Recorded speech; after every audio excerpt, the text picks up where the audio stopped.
I think that that's where we are missing out on is learning people's stories. And everyone has a journey, everyone has lived experiences.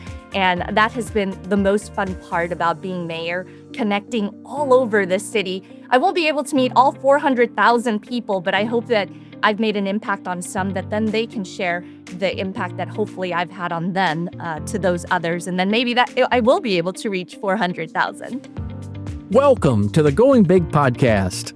I'm your host, Kevin Gentry, and this is the place where we celebrate bold moves and big ideas. Each week, I sit down with inspiring leaders, entrepreneurs, and change makers who are making a significant impact in their careers and in their communities. Whether you're looking to level up your leadership, pursue your passion, or just get inspired to take your next big leap, this is where those stories come to life. Now, if you're listening on iTunes, YouTube, or anywhere else you tune into podcasts, be sure to hit that subscribe button so you'll never miss an episode. Now, let's dive in to what it means to truly go big. Welcome back to another episode of the Going Big podcast. I'm your host, Kevin Gentry, and I'm so pleased to have as my guest today, Lily Wu, the mayor of Wichita, Kansas. And as you're about to see, she has an inspiring going big story, and it's something I think that we can all take a lot of lessons and insights from. Mayor Wu, it's great to have you on the Going Big podcast today. Thank you very much for the opportunity, and I hope that this will be inspirational for all of us as we each find our own strengths and empower each other to do the very best in our communities. Well, I have no doubt that what you're about to share is going to be of a tremendous benefit to listeners all over the world and of all ages and at all stages in life. Well, let's kick it off with the sort of here and now. Without any prior election political experience and without the backing of either major political party, you decided to challenge the incumbent mayor of Wichita in 2023, and you won with 58% of the vote. Tell us, sort of in the going big way, what made you decide to run for mayor in 2023? Well, it really comes down to my deep love for this city. This has been my home since I was a little girl, and I felt a great responsibility that I needed to step up and give back to this community in a different way. It really goes back to my family's story and why I decided to give back at this very time in my life. When I ran, the very moment that I announced that I was running, it was actually the 30th anniversary of my family coming to America. And so it truly was because I'm so grateful to this city. And I knew that there needed to be a new direction. And that direction was one where individuals like myself or political outsiders can step up and say, I can make a difference in my community. This is a community that has invested in me, and now I want to give back. So it truly is about love and responsibility. Awesome. Well, you've got a great American dream story, and I want to dig into that in just a moment. But before then, why do you think you won and won so convincingly? I know it was kind of coming out of COVID. There were a lot of frustrations, but why do you think you won? I think it really comes down to being a political outsider. And our form of government, the local electeds are nonpartisan. So there's no political affiliation next to the individual's name. So it really requires community to get to know who is running and why they would want to go out and vote for them in the primary, in the November general election. And so for me, it was really reminding this community that I may not be a political insider. I have no political background, but I've been a Wichitan for more than 30 years, and that makes me an expert in my own community. And that should empower people in any community to say, maybe I should step up and run for political office, for school board seats, for local city council seats. These are your neighbors. And so for me, it was reminding folks that I've been a neighbor of this community. My parents still live here in Wichita, and I just wanted to make a difference. And being someone that really focuses on core services of local government, it really becomes non-political, really. Public safety, I believe everyone wants. And I believe everyone wants to make sure that their roads are free of potholes, that they're paved well, that when you turn on the water, there's actually going to be clean drinking water for you. So these are the core essential services of local government. And that's what I kept talking about during the campaign trail. And that's what a political outsider that is trying to be reminding folks that it's really about those kitchen table conversations, and those are the things that matter. And common sense needs to be back in those city council seats as well as in those school boards. Well, let's talk a little bit more about Wichita. Wichita, of course, is the biggest city in Kansas. It's the air capital of the world. It's a regional hub in many respects. You've got over 400,000 constituents. What has it been like to serve as the mayor? And of course, I want to dig into your personal story too, but a mayor of a city that, again, you spent 30 years in, you grew up in. So, over the last 2 years that I've had the opportunity to lead this city, I have been showing up, listening, and really powering through. Um, it's really rare for mayors to go all around the city and try to engage in every type of community and neighborhood association and organization. But that has been my mission. It literally has been my mission to connect with individuals on a one on one basis, whether I attend a large 1,000 group event to a one on one conversation. I have had the opportunity to, just in the last year, in 2025, have 1,100 public engagements. Oh, good God. And to me, it's about truly being the mayor that I would have wanted to see in my own life growing up, someone that is present, someone that shows up, but also listens. Because I know that a lot of young people have great ideas in our community, but they don't know how the system works. And so I've tried to demystify local government to people, reminding them that in our form of government, what's called a council manager form of government, this mayor is really the ambassador and lead connector for the city. And since I only have one vote and I'm equal in power to my council members, I really try to encourage people to get to know their specific council member that represents the district that they live in. And so for me, it's continuing to show up, continuing to listen, and continuing to have that endurance, because it's a 4 year term and 2 years are down. And I still want to continue connecting with my community and getting to know them and knowing that City Hall is their hall. Well, it's a lot of that you just shared. I want to tap more deeply into because I think that is quite an inspiration to a lot of people who might think about running for office, serving even in a non-electoral capacity. But let's go a little bit deeper into your family story. You've been in Wichita for 30 years. Your family immigrated to the United States. But it's a fascinating story. Tell us a little bit about how your journey of coming to Wichita. Well, I would say that our journey is really a journey of gratitude. My family is originally from mainland China. My parents don't even have a full high school education, but they knew that education was the key to success. And so while my brother and I were not born yet, they knew that they wanted to come to America someday. And so my parents, instead of being able to come to America, they went to Central America. They went to Guatemala. That's where I was born and raised with my brother Carlos.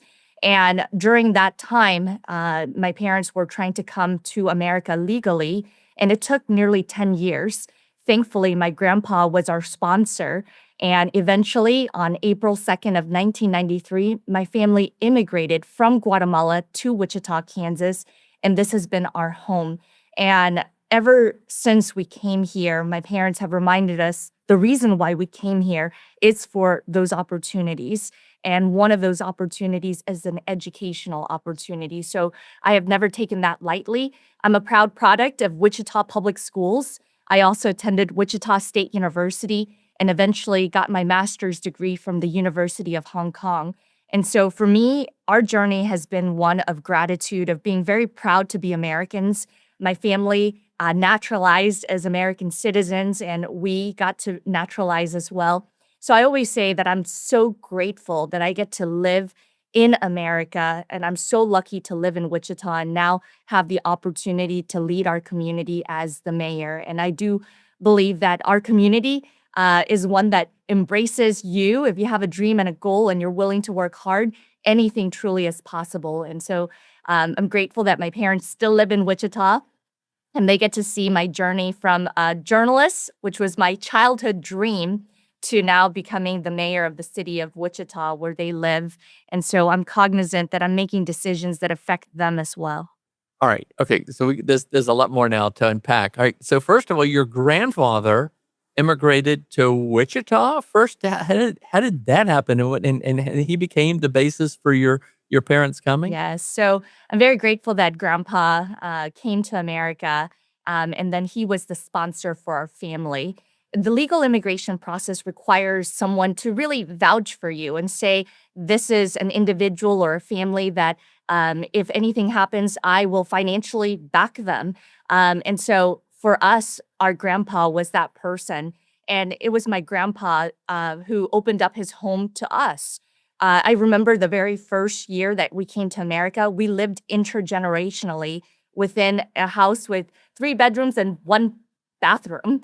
And so you can only imagine the sharing, the living in close quarters and learning from one another. I think that that's what has helped shape who I am. I've always had a deep respect for our elders, the wisdom that they have, and having had the opportunity to live with grandpa and learning about how my parents were saving in order for them to finally buy a house for themselves was really lessons that have carried on for me, even as an adult. And being a very fiscal conservative individual really comes from my upbringing. My parents didn't even get a credit card until I was a teenager in high school, and I had to help them buy their first credit card. They weren't just sending you credit cards in the mail because my parents didn't have credit. And so for me, it's always been about how I grew up. And I grew up very, fiscally conservative, very mindful that every dollar that is earned must also be saved and only buy what you truly need. And that wants are things that once all the needs are fully met, then you can start thinking about the wants. And so these are things that my parents taught me and my grandparents taught me as well. And so I'm very grateful for Grandpa for allowing us the opportunity to come to America and now have this really wonderful opportunity to lead in my community, but also be with my family too. Well, you must grab a lot of attention when you're serving as mayor and when you were running it, and just in your life when people say, "Where are you from?" What do you It's say? actually my favorite question. I love when people ask, "Where are you from?" Because it depends. If I'm in California and they ask me, "Where are you from?" and I say, "Wichita, Kansas," they're like, "Oh, okay. Oh, were you born there?" And I say, "No, I was not born there." And then they make an assumption that I was born probably somewhere in Asia because I'm ethnically Chinese. I tell them I was born in Guatemala, and it shocks them. And I love that that's a way to learn. I don't find offense in that question. I find it inquisitive and one where we can have more of that dialogue. And I think that that's where we are missing out on. It's learning people's stories, and everyone has a journey. Everyone has lived experiences, and that has been the most fun part about being mayor, connecting all over the city. I won't be able to meet all 400,000 people, but I hope that I've made an impact on some that then they can share the impact that hopefully I've had on them to those others. And then maybe that I will be able to reach 400,000. That's awesome. Well, okay, so if you grew up as a child in Guatemala, I'm just guessing English was not your first language. What? Tell us a little bit about when you came to Wichita, and just a little bit more about growing up in Wichita. Well, English was definitely not my first language, and it was definitely not my second language. So, Guatemala, I formally learned Spanish and came to the US when I was 8 years old. And so it was difficult for me to learn English initially, but I still remember my very first day of school. I couldn't go to my neighborhood school because they didn't have English as a second language program there. So I had to get bused to this school. And I remember I came home crying to my mom and I begged her to take us back home because I didn't understand my peers and I didn't understand my teacher. But it was in that moment that my mom reminded us, this is our new home, that I had to grow up and I had to grow up fast. And I always say to young people, a leader is just someone that does the right thing and mobilizes others to do the right thing. And for me, I took a leadership role within my own family. I knew that I would have to learn the language so that I could help my parents navigate this new country. And so from that moment on, after that cry, I took it upon myself to really learn the language. So I learned the language by obviously going through school and going through my formal studies, but I also learned English by watching television. I loved watching TV with grandpa. He enjoyed watching the local news at 6 o'clock, followed by Wheel of Fortune. And so I learned English from local TV journalists and also local personalities or national personalities at that. And so that inspired my career. I always wanted to become a local TV journalist ever since the age of 8. And I got to live out my dream as an adult. After formally getting my master's in journalism, I came back to Wichita and I started my career at the ABC affiliate and then the CBS affiliate here in Wichita. So I got to rise up through the ranks as well. I was a reporter, a multimedia journalist, and eventually I had an anchor position at the CBS affiliate. And I was so grateful that I got to live out my childhood dream. And really, I never dreamt of being a mayor. That was not something as little 8-year-old Lily, if you would have asked her that question, she would have laughed because my dream was to become a local journalist. And even to this day, I carry the skills from my journalism background to the job of mayor in the city of Wichita. Wow. Well, that's such a great story that you learned from Pat Sajak and Vanna White, Vanna White.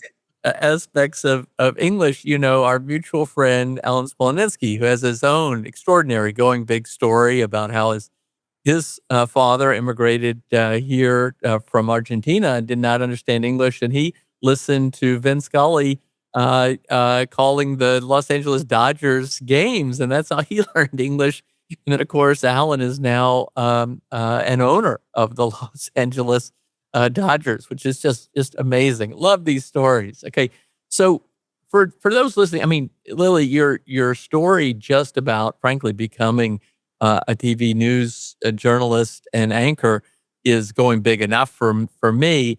And I think to young people listening, what were some of the things that helped you growing up, perhaps in high school and what have you, and ultimately at public schools, but also at Wichita State? But were there some influences that helped you prepare your path? Oh, absolutely. Tell us about some of those, because I think people are always looking for what can I turn to help me identify my gift? How can I make my greatest contribution? Number one is getting involved and getting engaged.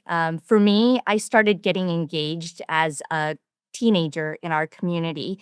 I was part of the International Baccalaureate program at East High School. And at the IB program, they really emphasized the need to become a world citizen. And to become a world citizen, you have to also know your own backyard. And it encourages you to have community service as part of your life motto. And so I got connected to Rotary through being in the IB program. There's a young program through Rotary called Interact. And to this day, I now am a Rotarian, and I believe that those values are what helped me. The Rotary four-way test. Is it the truth? Is it fair to all concerned? Will it be beneficial to all concerned? Will it build goodwill and better friendships? Those are all things that are important, but I learned as a young person. Another organization that really helped me was being part of Youth Entrepreneurs of Kansas. And that's where I learned that I also had a passion for business and for numbers. And being in the YEK program, I learned that I could be an owner. While I may not own a business, I could think entrepreneurially. I could think like an owner and work hard like an owner. And to this day, I carry that same work ethic thanks to YEK. And it was involved not just with those organizations, but DECA and also the school newspaper. And throughout those organizations, I also learned more about my own community. And so I volunteered my time at the local hospital where I learned that healthcare was not what I was going to pursue, but I learned that. And that's important for young people. Get to know what you want to do or don't want to do. I also got the opportunity to volunteer at our local science museum called Exploration Place. And now I get to serve as a board member, as mayor. And so I've seen the evolution of all these great things that are happening in our community. And so my biggest advice for especially a young person is get involved and get engaged. There are so many opportunities in your own backyard. And in Wichita, I can tell you that all you have to do is pick up the phone and someone will answer and will try to connect you, especially a young person that has that willingness and that drive and wants to do big things in our community. So I always encourage young people, get involved and get engaged. That's awesome. I'm so glad you shared that. I think those are some so important and often get overlooked as we move along in these going big stories. So thank you. Well, you mentioned Wichita, and I think Wichita is a very special place. I've been there obviously a number of times over the years. It doesn't have beautiful mountain landscapes in the background, and it's not accessible to beaches, and it's cold in the winter and windy and hot in the summer. But there's something very special about the people. I've always loved the people there. What can you tell me about Wichita? Well, if you didn't know about the air capital of the world, I hope that anyone who's watching or listening will Google it and say, oh my gosh, I maybe need to come and visit Wichita. As the air capital of the world, we have had a long history with aviation and continue to be at the forefront thanks to Wichita State University and the National Center for Aviation Training. I am so grateful to the folks that make Wichita who she is. And for me, AIR actually stands for something. It stands for aviation, innovation, and research. And in our community, we have a long history of entrepreneurs. Pizza Hut was founded in Wichita, Right. but these are people that founded these companies. And so it goes back to, while we may not have mountains or oceans, what we do have are really quality individuals. And the people here are truly the kindest, most helpful individuals. And just like I said, all you have to do is pick up the phone and someone will be able to connect you with that opportunity or that mentor that you may need. So, what I love about Wichita is that she has a lot of character, she has a lot of grit, but she also has a lot of humility. So, while you may not know much about Wichita and you're going to Google more about Wichita, I invite people to come to our city because once you know and felt the warmth of our community, people are surprised and they want to come back. All right. Well, now I'm going to put you on the spot. Now, you're the mayor. This is going to be tough for you because you represent the whole city. But what are some of your favorite aspects, favorite spots in Wichita? I discovered the Dudai Diner years ago, and I have to say that gave me a breakfast that served me all day long. But there are a lot of great things. What are some of your favorites? Well, if you came to Wichita, any listener, I would say you have to stop by Wichita State University, check out the first Pizza Hut. The building is still on the campus of WSU. You have to take a stroll around our Arkansas River. There's a big statue called the Keeper of Not the Arkansas Plains. River, Arkansas River. You pronounce it Yes, right. the arc. So here in Wichita, we say things a little bit different, and but they all mean well. And here in our community, we have something called the Keeper of the Plains, and that is paying homage to our Native American culture. The Wichita tribe is what we are named after. And so I would take someone to the Keeper of the Plains. I would then take them over to Exploration Place. That is our big science museum, but it's also a hands-on and museum that also now has a playscape. So I would take you there. And then finally, I would take you all around the food scenes in our community.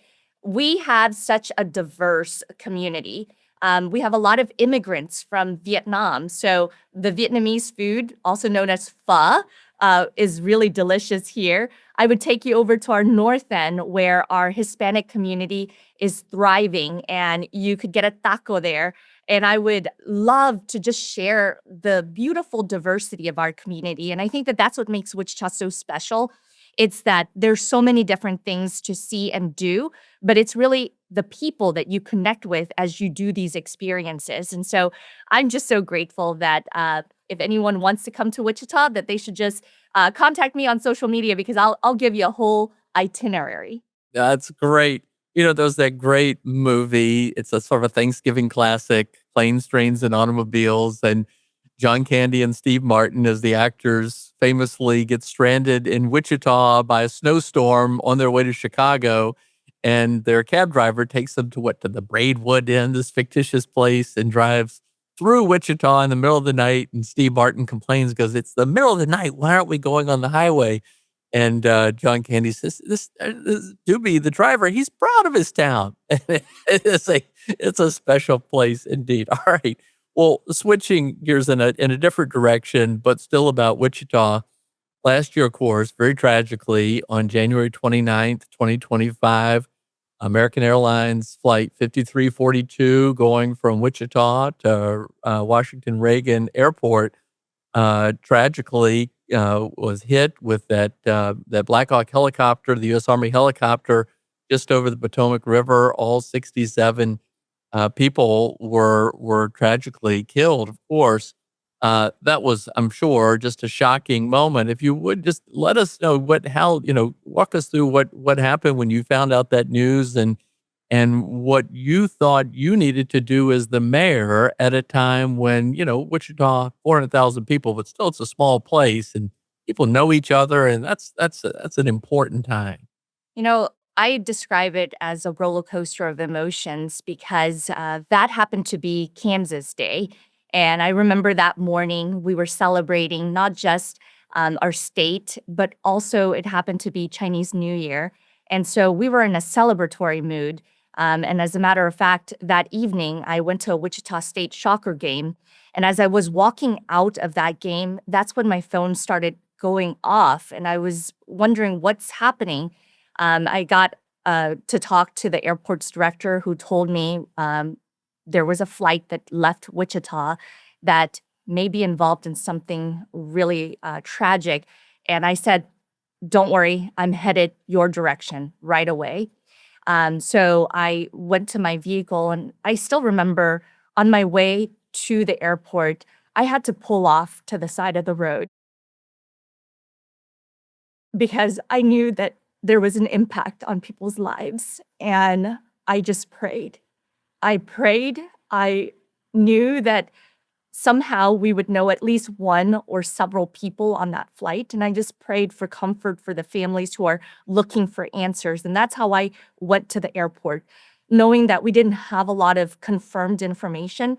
I am not going to alarm families by providing them false either hope or false information.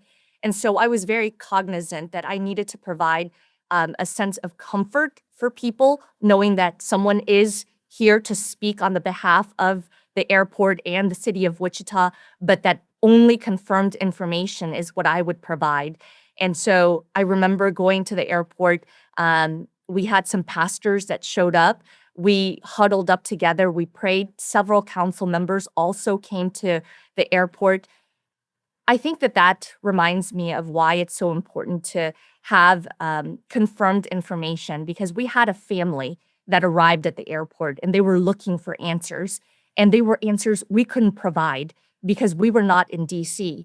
And so I'm not going to share a reaction to information that is not verified because it's out of respect for families. And I kept that the next 24 hours when we had our big news conference. I also talked about I'm not going to react until we have confirmed information. But we knew that there was definitely a loss of life in a tragic event like that. But what we could provide for the families is not hysteria, but rather calmness and confirmed information. And I believe that my background as a journalist helped in that situation because that's what families are asking for, confirmed information. Hmm. Well, you mentioned your faith, and I know that's very important to you as well. How did your personal religious faith get you through that time? And frankly, how has it gotten through you at times as mayor? I mean, I'm sure there are other very stressful times. You're so engaged, you're trying to do so much, and not everybody agrees with what you want to do. How does that influence you? I really rely on prayer a lot, and I relied on it immediately after learning of what had happened. But I also know that there's power in prayer in groups.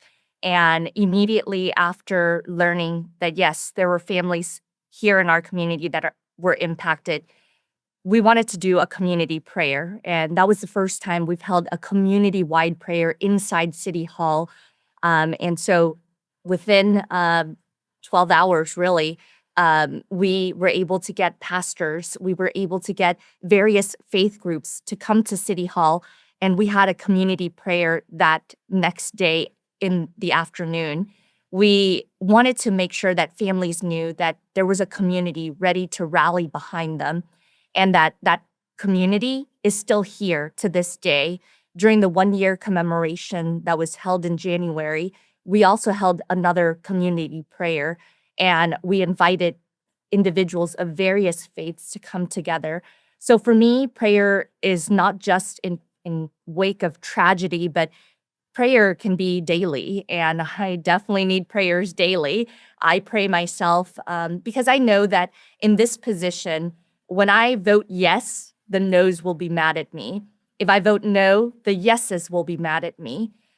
So I try to remind myself that I am trying my very best given the information that I have at that moment, and that I need grace as well. And that comes from asking God to really take over and be my guiding light in all of the decisions I get to make alongside the council. And so I ask for prayers daily. And I also am a prayerful woman and use my Sundays to replenish my soul with goodness. I go to a local non denominational Christian church, and I'm so grateful that I belong to a group that just loves God. And we know that goodness comes from God. And I look for the good every day because there is goodness if you look for it. And so to me, my faith has played a major role in how I make decisions. And I try again to do my very best and I work very hard, knowing that I need to glorify Him in everything I do.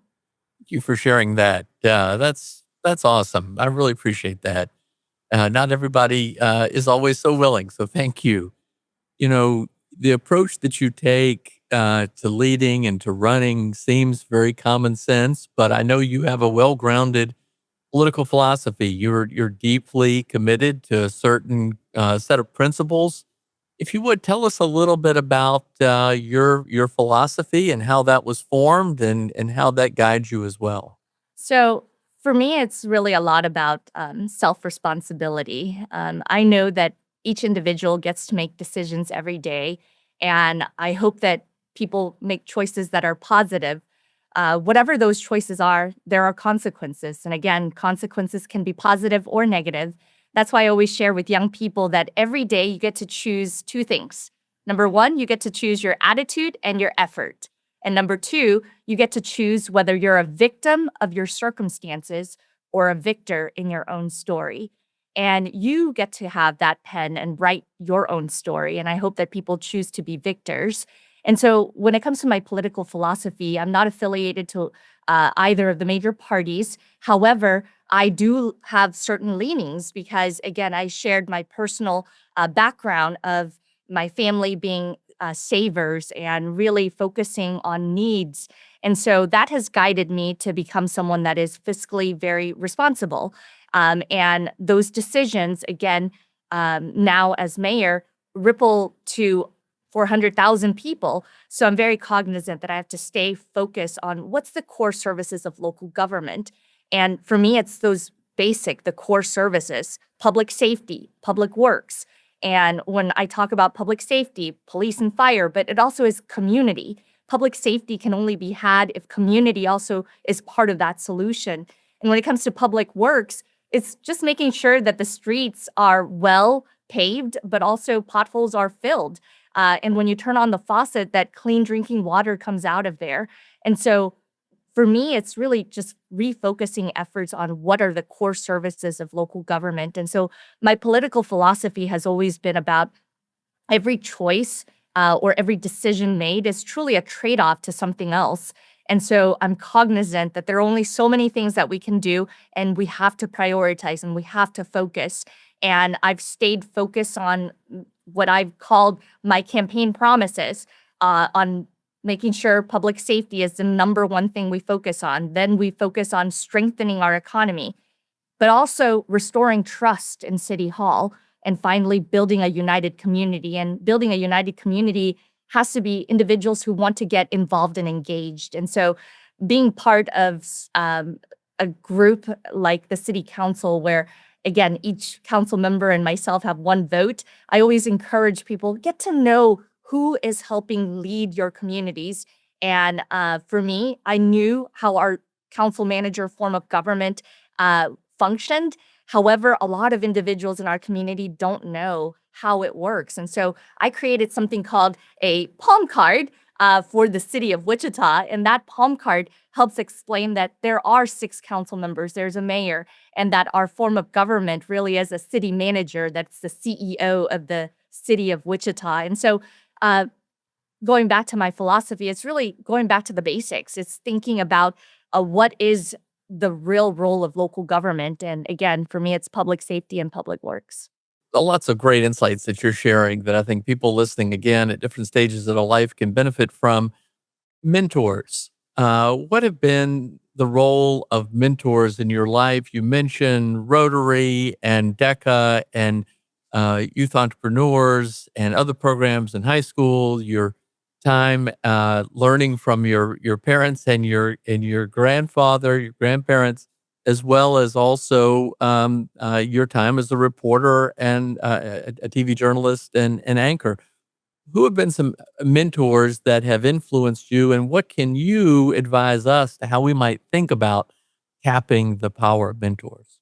I am so grateful that throughout my life, I've had mentors, not just professionally, but also personal mentors.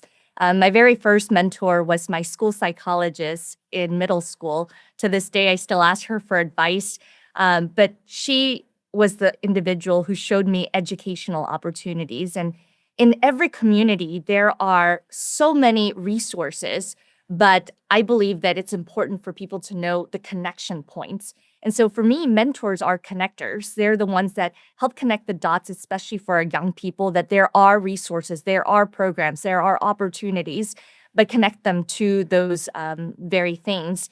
And when it comes to mentorship, I think that what I love is that anyone can become a mentor, whether it's a youth pastor, a coach, everyone outside of a home really deserves to have a young person that they are helping guide.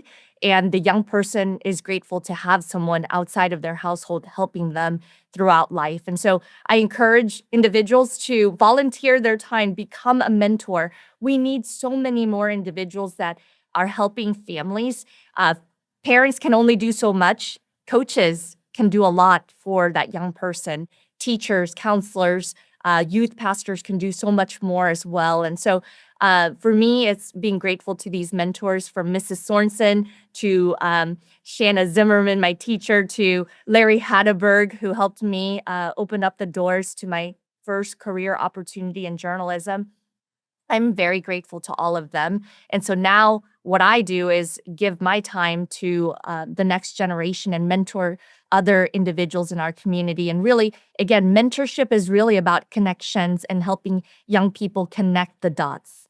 Well, that's a good encouragement to us all to think about how we can help connect the dots for others and help nurture along those that are beginning their life's journey. All right, it's time to wrap this up. This has been delightful, as I knew it would be. First of 2 questions to close us out.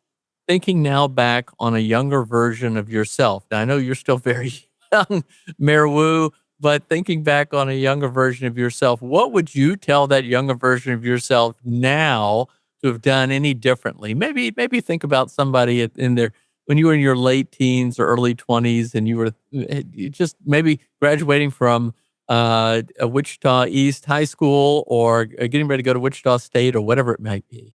Well, I would tell her to keep focus, keep working hard, and don't apologize for being a nerd. Don't apologize for working hard and not going to the teenager parties, but rather volunteering your time at Exploration Place.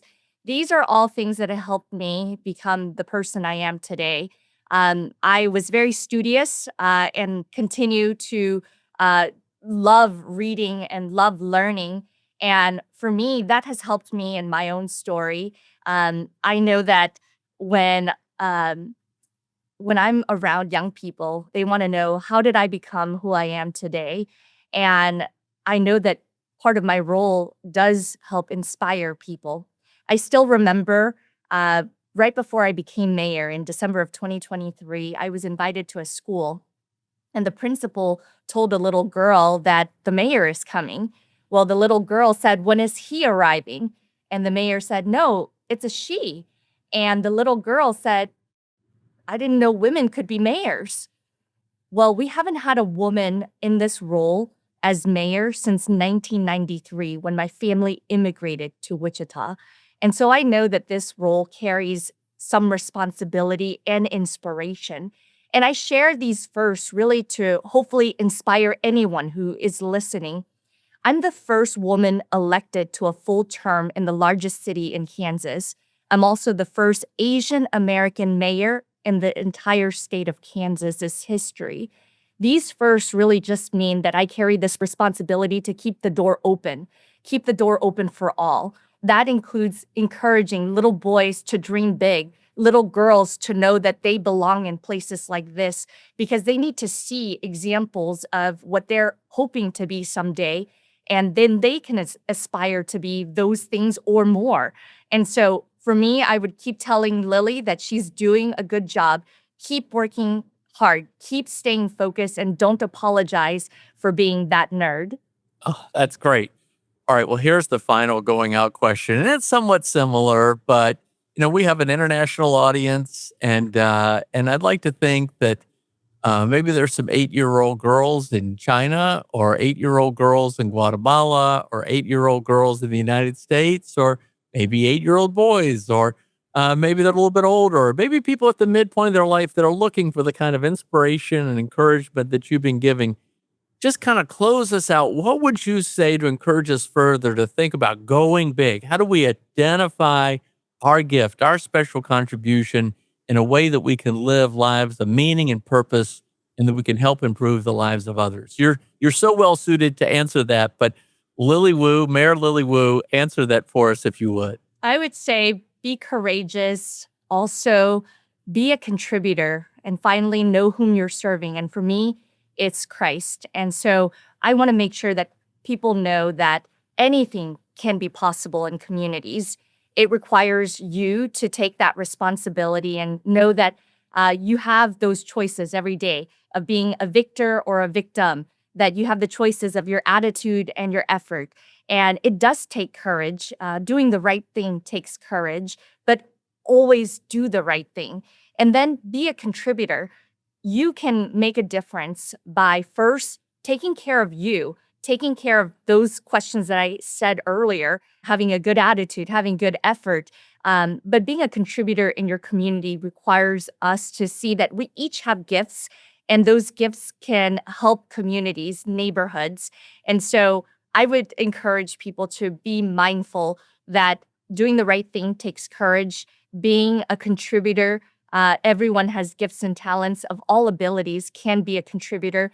And then finally, know whom you're serving. And for me, I know whom I serve, and I'm grateful that he's given me this opportunity to help inspire our community and individuals around the world, knowing that when you take personal responsibility of your actions and that you have gifts and talents, to use them for good, and use them to contribute in your community, because that's how we're going to make truly this world a better place, when each person realizes that they are true gifts and have these talents that they can provide to their own neighborhoods. Wow. Thank you very much. And I'm very grateful that your grandfather sponsored your parents to immigrate from Guatemala to Wichita, Kansas, and encouraged you along, and others did too. And we're really grateful for your life of service. Lily Wu, thank you so much for joining us today on the Going Big podcast. Thank you, Kevin. Thanks for tuning in to the Going Big podcast. I hope today's conversation left you feeling energized and ready to tackle your biggest goals. Don't forget to subscribe and leave us a review on iTunes, YouTube, or wherever you listen to podcasts. It really helps spread the word, and it gets these inspiring stories out to more people. You can also find more content, resources, and updates at our website, goingbigpodcast.com. Remember, the only limits are the ones you don't challenge, the limits that you impose on yourself. Keep pushing, keep growing, and above all, keep going big. See you next time on the Going Big podcast.